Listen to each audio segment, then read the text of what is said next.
그리스도교를 구원 종교라고 흔히들 이야기합니다. 근데 세상에 구원 종교 아닌 종교는 없어요. 종교만이 아니라 예술, 문학, 과학, 정치, 심지어는 엔터테인먼트, 여행 등등에 이르기까지 기본적으로는 구원 지향적입니다. 그걸 통해서 해방감을 느끼고 좀 거칠게 표현하면 스트레스를 해소하는 거예요. 그런데 유독 그리스도교를 구원 종교라는 특징으로 이름 붙이는 이유는 교회가 구원 문제를 그 어떤 종교나 인간 문명과 달리 더 직접적이면서도 노골적으로 드러낸다는 데 있습니다. 예수 믿고 구원받으십시오 하는 게 우리의 입에 붙어 있잖아요. 여기서 말하는 구원이 뭘까요? 대충 알 것 같기도 하고 사람마다 또 각각 대답이 다를 겁니다. 여러분들은 예수 믿고 구원받으세요 라고 하는 그 멘트를 들을 때 혹은 말할 때 어떤 구원을 생각하십니까? 이 문제를 오늘 설교 본문인 에베소서 2장 1절에서 10절은 가장 간명하게 설명합니다. 1절과 5절에서 반복해서 보듯이 하나님께서 죄로 죽었던 너희를 혹은 사람들을 살리셨다고 말이죠. 그래서 오늘 설교 제목을 좀 운율도 맞출 겸해서 죽임에서 살림으로라고 정했습니다. 이게 그리스도가 말하는 구원의 요체예요. 죽임에서 살림으로. 여기서 죽었다고 하는 게 도대체 뭐지? 또 살리셨다고 하는 게 뭐지? 하는 질문을 하지 않을 수 없어요. 죽었다고 얘기하지만 누가 죽습니까? 그냥 다 살아있잖아요. 그리고 살리셨다고 하지만 곧 우리도 죽어요. 우선 오늘 본문 1절을 읽어보겠습니다. 저는 이 성경 텍스트를 읽을 때마다 와, 이게 무슨 뜻이지? 아주 궁금해 죽겠습니다. 그리고 그것을 느낄 때마다 좀 대단하다. 더 그 성서 기자들의 영성 안으로 들어가야지 하는 그런 갈급한 심정, 설레임이 있습니다. 그는 허물과 죄로 죽었던 너희를 살리셨도다. 이렇게 시작해요. 여기 허물로 번역된 그리스어 파라프토마는 그리스어 영어 사전에 보니까 sin, 보통 죄라고 하는 sin, 그리고 wrong doing, 잘못된 행위 이렇게 나와 있어요. 죄로 번역된 그리스어, 이게 본래 성경이 말하는 죄인데 하마르티아, sin 이렇게 나와 있습니다. 파라프토마는 행위로 나타난 죄라고 한다면 하마르티아는 존재론적인 차원의 죄인데 그냥 편하게 오늘 성경 본문도 그렇게 생각하면서 기록했어요. 그냥 똑같이 죄라고 생각하시면 됩니다. 죄가 뭔지도 사실은 더 깊이 들어가야 되긴 합니다. 그냥 일반적으로 생각하는 걸 전제하고 말씀드리겠어요. 우선 이 편지글의 수신자가 에베소 사람들이라고 하는 사실을 짚어야 됩니다. 에베소, 지금의 튀르키예 중서부 항구 도시입니다. 다른 때도 제가 말씀드렸는데 제가 80 되기 전에 한번 꼭 에베소 가보고 싶습니다. 지금이야 튀르키예에서 이스탄불이 가장 크고 유명한 도시지만 이 초기 그리스도교 당시에는 이 에베소가 훨씬 번창한 항구였습니다. 알렉산드리아나 로마 못지 않았습니다. 지금도 그리스 로마의 대단한 유적지가 그곳에 남아 있어요. 바울이 2차 전도여행 마지막 단락과 3차 전도여행 초기에 거기 갔습니다. 거기에 아데미 신전 아주 유명하죠. 이 에베소에서 주류로 자리를 잡으면 세계 1등 시민이 되는 거예요. 본문 2절은 에베소 교인들이 예수를 믿기 전에 본래 세상 풍조를 따르고 공중의 권세 잡은 자를 따랐다고 말합니다. 세상 풍조는, 그리고 공중의 권세는 오늘 말로 시대를 이끌어가는 정신이에요. 시대의 정신이라고 하잖아요. 그걸 가리킵니다. 성경 언어는 조금 종교적이고 상징들이라서 확 와닿지 않을 수 있는데 그 세상 풍조와 공중의 권세는 이 시대의 정신을 가리킵니다. 오늘날 미국의 뉴욕처럼 에베소가 추구하는 로마의 시대 정신에 발을 맞춰서 살아야만 성공한 인생이 되는 겁니다. 다들 그렇게 살려고 했습니다. 그런데 바울은 그런 삶을 죄로 죽은 것이라고 얘기해요. 3절에서 그런 사태를 더 분명하게 말합니다. 전에는 우리도 다 그 가운데서 우리의 육체 욕심을 따라 지내며 육체와 마음이 원하는 것을 하여 다른 이들과 같이 본질상 진노의 자녀였더니, 육체의 욕심이라는 표현이 굉장히 부도덕한 거구나 이렇게 들리잖아요. 근데 그렇지 않습니다. 당시 사람들이 당연하다고 생각했던 삶의 태도가 다 여기 포함되는 거예요. 예를 들어서, 그래, 내가 돈 많이 벌어서 다른 사람보다 더 잘 살고, 또 사람들에게 인기도 얻고, 또 쾌적한 집에서 살고, 더 많이 먹고 더 많이 마시고 인생을 누리는 거, 이게 바로 육체의 욕심을 얘기합니다. 이게 나쁜 게 아니에요. 이걸 누가 나쁘다고 하겠습니까? 요즘도 우리가 그렇게 살려고 노력하잖아요. 이어지는 육체와 마음에 원하는 것도 그렇습니다. 오늘날 부모들이 자녀들에게 그래, 네 마음껏 네가 하고 싶은 대로 해야 돼, 인생을 그렇게 살아야 돼, 그렇게 하잖아요. 그 명제가 바로 오늘 이 본문이 말하는 그겁니다. 육체와 마음이 원하는 것을 따랐단 말이죠. 좋은 거예요.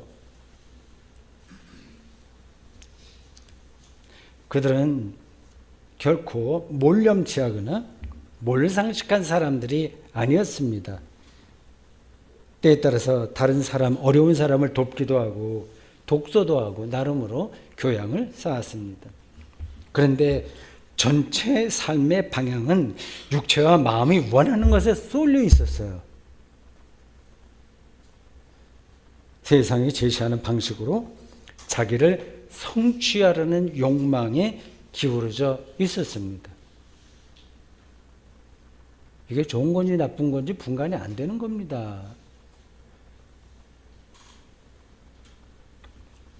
바울은 이렇게 사는 사람들을 가리켜서 본질상 진노의 자녀, 좀 심하게 얘기하죠. 본질상 진노의 자녀라고 일갈합니다. 바울의 이런 말을 당시 에베소 사람들이 들으면 저거 정신 나간 소리 하네, 그렇게 생각할 겁니다.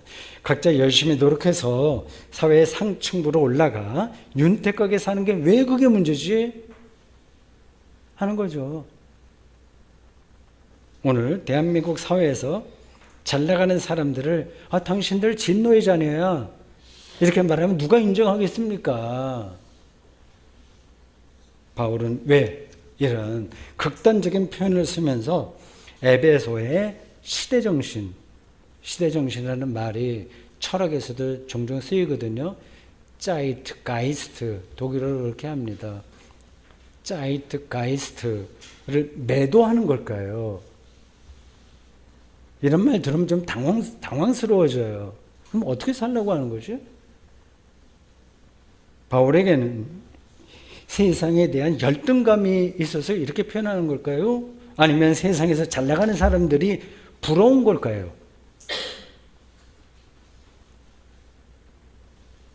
본질상 진노의 자녀라는 표현에서 이 본질상으로 번역된 그리스어는 피세이예요. 피세이. 영어 성경은 이거를 by nature 이렇게 번역했습니다. by 오마스에 의해서 nature 자연에 의해서. 그러니까 육체와 마음이 원하는 것에서 따라 사는 것은 자연스러운 거예요. by nature예요. 인간의 이기적인 생각과 행동은 자연스럽습니다.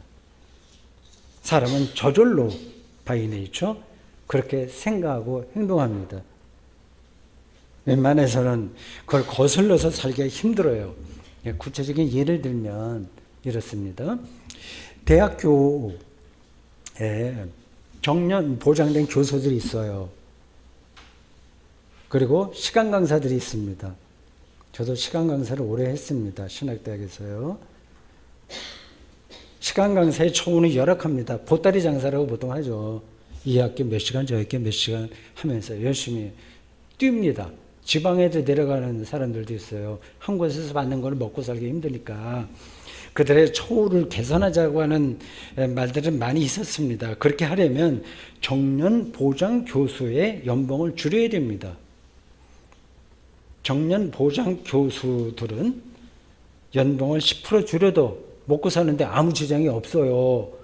그래도 용납하지 않습니다. 받아들이지 않습니다. 정규직과 비정규직의 관계도 마찬가지예요. 그게 인간의 본성입니다.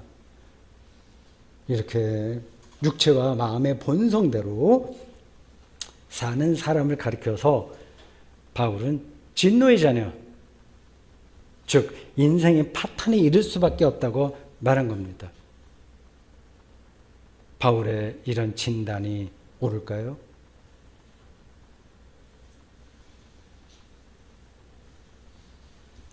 오해가 없으시길 바랍니다.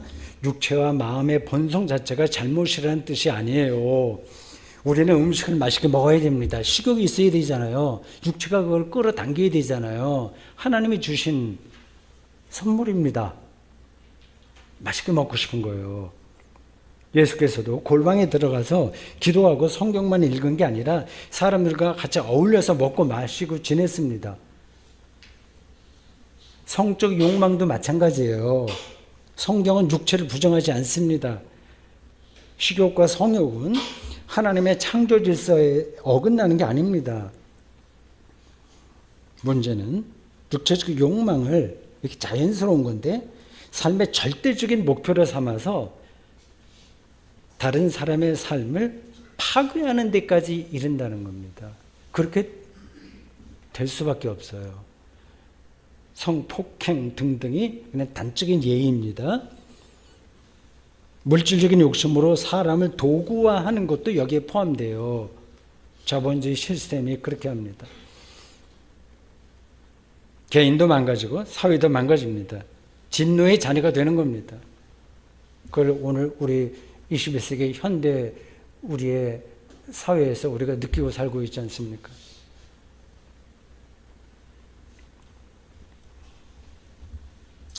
인간 세상이 적자 생존이라는 진화의 메커니즘으로 흘러가는 거 이거 당연하지. 그걸 왜 뭐라고 하냐. 또 그런 방식으로 내가 열심히 노력해서 높은 자리에 올라가니까 야 정말 인생 즐겁더라. 그렇게 말하는 사람이 있을 겁니다. 요즘처럼 누릴 게 많은 시절에 진노는 무슨 진노냐 하고 생각하는 사람들도 있을 거예요. 저는 그들을 설득할 자신이 없습니다. 에베소 시대정신에 빠진 사람들을 바울도 설득하지 못했을 겁니다. 그 시대정신에 빠져버리면 다른 말이 안 들어옵니다.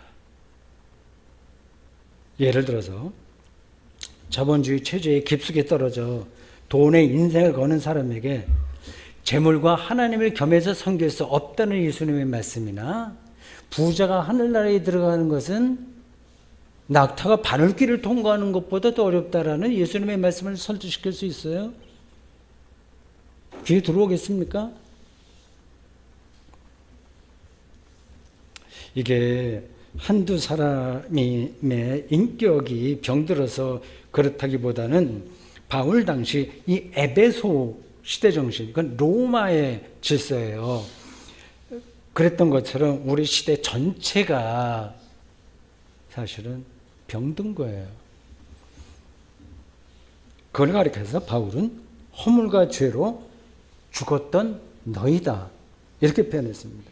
죽은 사람은 몸에 송곳이 닿아도 또 뜨거운 불이 닿아도 깨닫지 못하듯이 영혼이 죽으면 영혼의 병 증상을 자각하지 못합니다.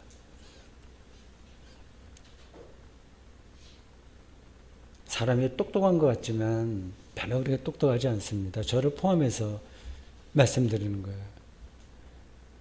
아는 것 같지만 아는 게 별로 없습니다. 그러면서 아는 척 하는 거죠. 바울은 1절에 이어서 5절에서 하나님께서 허물로 죽었던 우리를 살리셨다고 말해요. 에베소의 시대 정신으로부터 자유로우셨다는 뜻입니다. 그들이 이전에는 철저하게 로마 정신과 가치에 따라서, 즉 자기를 성취하는 데만 몰두해서 시대 정신은 그걸 부추겨요. 너 성취해, 성취해. 수단만 가리지 않고 너를 성취해야 돼. 이렇게 강요하고 유혹하는데, 그래서 거기에 몰두해서 살았는데 이제는 그런 삶에서 이 에베소 교인들은 벗어난 거예요.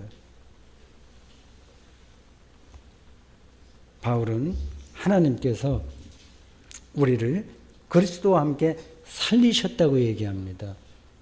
그리스도를 알게 되니까 죽음에서 살림으로 옮겨진 겁니다. 짙은 선글라스를 끼고 있다가 그걸 벗으니까 이 세계가 색깔 그대로 잘 보이듯이 에베소 교인들은 예수 그리스도 안에서 에베소 시대 정신이 가리키는 삶과 다른 새로운 삶을 보게 되었습니다. 삶의 방향이 완전히 달라진 거예요. 이를 가리켜서 바울은 죽었다는 우리가 살아난 것이다 고 말했어요. 바울은 이를 6절에서 부연해서 설명합니다. 또 함께 일으키사 그리스도 예수 안에서 함께 하늘에 앉히시니, 종교적인 표현이에요. 앞에서 말씀드린 대로 이게 메타포고 상징이기 때문에 그냥은 잘 안 들어옵니다. 우리말 개역 개정은 제가 읽었는데 그리스어 성경의 의미를 분명하게 전달하지 못해요. 그리스어 성경과 킹 제임스 버전과 루터 성경을 종합해서 제가 다시 번역하면 다음과 같은 뜻입니다.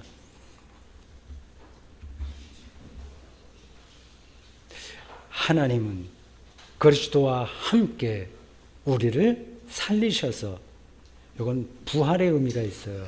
살리셔서 그리스도 예수 안에 있는 하늘의 영역에 그리스도와 함께 우리를 앉으셨습니다. 그리스도 예수 안에 있는 하늘의 영역, 우리 개역개정은 그냥 하늘이라고 얘기했는데 정확하게는 하늘과 같은 영역, 이런 뜻이에요. 그 말이 어떻게 들립니까? 하늘의 영역은 에베소라는 땅의 영역과 대립합니다. 에베소 영역은 앞에서 설명했듯이 자기를 중심에 두고 육체와 마음이 원하는 대로 살게 하는 곳이지만, 하늘의 영역은 자기를 넘어서, 자아를 넘어서 하나님과의 친교를 나누는 방식으로 살게 하는 곳입니다. 그 하늘의 영역은 예수 그리스도 안에 있습니다. 예수 그리스도를 통해서 새롭게 열린 하나님의 사랑을 가리킵니다. 이게 멀게 느껴지시는지요?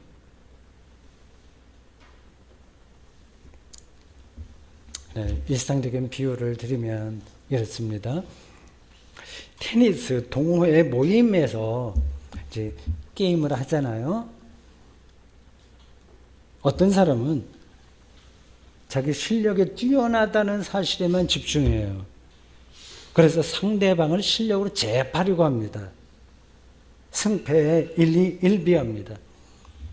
근데 어떤 사람은 테니스라는 운동 자체에 집중합니다.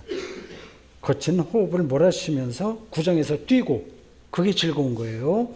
라켓과 공이 만나는 순간의 느낌에 집중해요. 자기 실력을 내세우지 않습니다. 승패에 연연하지 않고 오직 테니스 운동과 친교에만 마음을 둡니다. 우리 교회도 테니스 치시는 분들 몇 분 있어요. 봄에 한번 다시 테니스 모임을 합시다. 거기 평소에는 굉장히 인격적이라도 세련되는데도 구장에 가면은 성질 이렇게 많이 나옵니다. 에베소 교인들은 이제 로마 문명을 대표하는 에베소의 질서가 아니라 그 로마 법에 따라서 십자가에 처형당한 예수 그리스도 안에 있는 하나님 나라의 질서로 옮겨졌어요. 이게 바로 죽임에서 살림으로 운명이 달라진 에베소 교인들의 영적인 실존입니다. 여기서 에베소 질서로부터 하나님 나라의 질서로 옮겨졌다는 것을 다른 사람보다 좀 세련되게 사나? 덕스럽게 말을 하나? 교양이 있는 건가? 그런 정도로 보면 안 됩니다. 여러분이 교양 있게 행동하려고 하더라도 해보셨죠? 잠시는 되지만 오래가지 못해요. 문의의 변화가 아니라 하나님과의 코이노니아에서 일어나는 존재의 변화만이 우리를 참된 의미에서 새롭게 하고 우리를 살립니다. 이런 존재의 변화를 가리켜서 8절이 다음과 같이 표현했습니다. 너희는 그 은혜에 의하여 믿음으로 말미암아 구원을 받았으니 이것은 너희에게서 난 것이 아니요 하나님의 선물이라. 바울은 분명하게 말합니다. 죽음에서 살림으로의 변화는 하나님의 은혜예요. 하나님의 선물이라는 겁니다. 우리의 삶의 겉모양인 행위가 아니라 이건 우리가 노력해서 잘할 수 있어요. 저 사람 참 세련돼서 저 사람의 교양이 있어. 이건 할 수 있는 거예요. 노력하면 됩니다. 근데 그게 아니라 생명의 주인이신 하나님을 믿는 데서 참된 변화가 온다는 겁니다. 그걸 존재의 변화라고 얘기해요. 그래서 신약성경은 반복해서 믿어라, 은혜를 받으라 강조합니다. 믿음과 은혜라는 말이 현실에서 별로 절실하게 느껴지지 않는 사람들도 있을 겁니다. 시인들은 자기가 시를 쓴다고 말하지 않고요, 시가 온다고 얘기합니다. 예술가들은 다 그렇습니다. 사진 찍는 사람들, 그림을 그리는 사람들, 오늘 그 주보 표지에 있는 판화가 있는데 그 판화가들도 자기가 하는 게 아니라 어떤 근원적인 것이 자기가 온다고 얘기합니다. 그 궁극적인 세계에 들어간 사람들은 다 그걸 경험하는 거예요. 그러한 궁극적인 차원을 모르는 사람들은 자기가 잘나서 뭔가를 이루었다고 생각합니다. 착각이죠.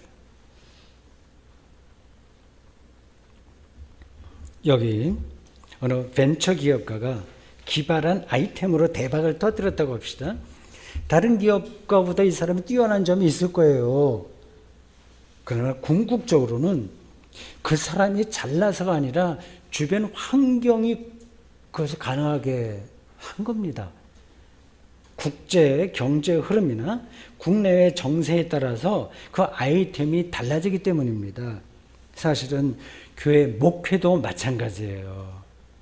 그 목사가 뛰어나서 교회를 크게 성장시킨 거라기보다 여러 가지 주변 상황이 그렇게 돌아간 겁니다.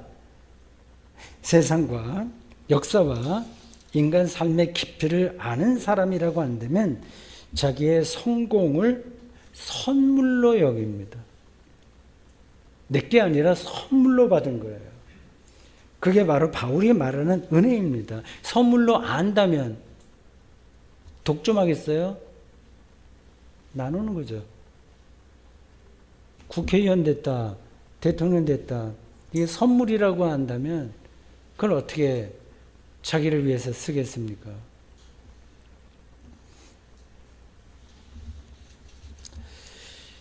죽음에서 살림으로 나온 사람은, 하나님의 은혜를 깊이 아는 사람들은 그 사실이 너무 은혜롭고 정말 깊고 감사하고 소중하면서도 각별하게 느껴져서 어떤 사람을 사랑할 때 느끼는 그런 것처럼 너무 각별해서 평생 수행하듯이 겸손하면서도 치열하게 하나님의 선물인 구원을 붙들고 살아요.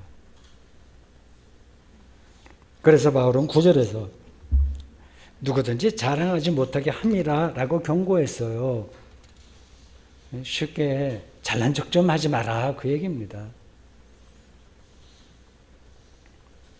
이거를 실존적으로 너무나 잘 알고 있었던 바울은 다른 편지인 빌립보서 2장 12절에서도 항상 복종하여 두렵고 떨림으로 너희 구원을 이루라 라고 권명했고요.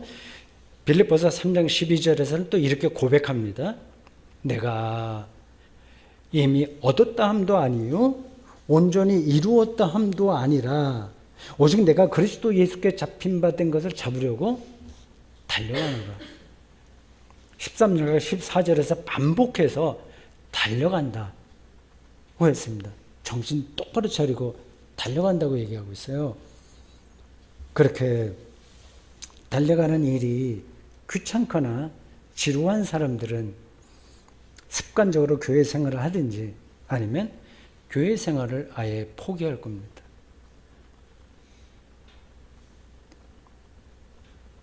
오늘 설교 제목은 죽음에서 살림으로예요. 그게 어느 정도는 설명이 되었을 겁니다. 그런데 정말 중요한 한 가지 사실이 남았어요. 우리의 실제 삶에서 죽음의 길과 살림의 길이 눈에 띄게 구분되지 않는다는 사실이 그겁니다. 저 사람이 지금 여전히 죽음의 길에 남아있나? 살림의 길을 가고 있나? 구분이 잘 안 돼요. 우리가 사는 길이라고 생각한 것이 죽은 길일 수도 있고요. 죽는 길이라고 생각한 것이 사는 길일 수도 있기 때문입니다. 그래서 깨어있지 않으면 신앙생활이 힘듭니다. 그냥 떠밀리듯이 그냥 가고 마는 거죠. 신앙생활 이전에 우리의 인생 자체가 혼란스러워집니다. 저희가 인생 성공을 위해서 불철주야 애를 써서 뭔가를 이루기는 했는데 전혀 행복하지 않을 수 있어요. 행복한 것처럼 신용을 하지만 행복하지 않을 수 있습니다. 자기가 볼 때 저 사람은 불행한 인생이야 그렇게 보이던 사람이 사실은 행복할 수 있습니다. 얼마 전 저는 유튜브로 어릴 때 10살 땐가 몇 살 땐가 어떤 열병을 알아서 시각장애와 청각장애를 앓게 된 어떤 여자분에 대한 다큐를 쭉 한번 훑어봤습니다. 싱가포르 사람인 그 여자는 설거지와 식사 준비 반찬 하나 만드는 것도 정말 집중하더라고요. 이게 양파나 아니면 양배추 이것도 자기가 보이지 않고 들리지도 않으니까 이렇게 손으로 만져서 촉감으로만 아는 거예요. 그러니까 상한 건지 안 상한 건지도 촉감으로 알아야 돼요. 그리고 불에다 올려놔야 돼요. 그러니까 전적으로 그거에만 집중하는 겁니다. 그거 만질 때 그거에만. 특별히 인상 깊었던 장면이 다음과 같습니다. 정원에 갔어요. 자기 도와주는 어떤 도우미를 따라서 정원에 갔어요. 이제 도우미는 그 여자 손바닥에다가 이제 손으로 씁니다. 여기다가 이렇게 이게 색깔이 어떻고 어떤 꽃이 있는데 이 여자가 시각장애, 청각장애 여자가 아 그렇단 말이야. 이제 속으로 그래 하면서 그 꽃을 살짝 이제 가까이 이렇게 느끼는 거예요. 손으로. 아주 놀라웠습니다. 객관적으로는 가장 불행한 조건에 놓여 있던 사람이 우리가 도저히 흉내낼 수 없는 행복한 순간을 경험하는 거예요. 오늘 우리는 삶 자체에 얼마나 집중합니까? 그 신비에 얼마나 놀라워하나요? 자기 자신에 대해 염려와 망상이 가득해서 어느 한순간도 집중하지 못하고 사는 건 아닌가요? 예배에도 집중이 안 되고 예수 그리스도에게는 더더욱 집중하지 못하는 건 아닌가요? 그게 바로 바울에 의하면 죄로 죽은 거다. 그 뜻입니다. 사랑하는 성도 여러분, 우리 인생은 한 번이에요. 그만큼 소중하고 그만큼 위태롭습니다. 이게 왜 위태로운지 오늘 설교 복귀 시간이 있으니까 그때 조금 더 부연 설명하겠습니다. 정신 차리지 않으면 바울이 오늘 본문에서 경고했듯이 세상 풍조를 따르고 우리는 그렇게 살게 돼 있습니다. 기본적으로 공중의 권세 잡은 자를 따르면서 인생을 대충 보낼지 모릅니다. 폭식증 환자처럼 먹어 치우는 쾌락만으로 인생을 보내는 거죠. 우리 그리스도인은 하나님의 은혜와 믿음으로 예수 그리스도 안에서 하나님과의 친교에 집중하면서 살게 되었습니다. 얼마나 다행스럽고 얼마나 감사한 일입니까? 아멘.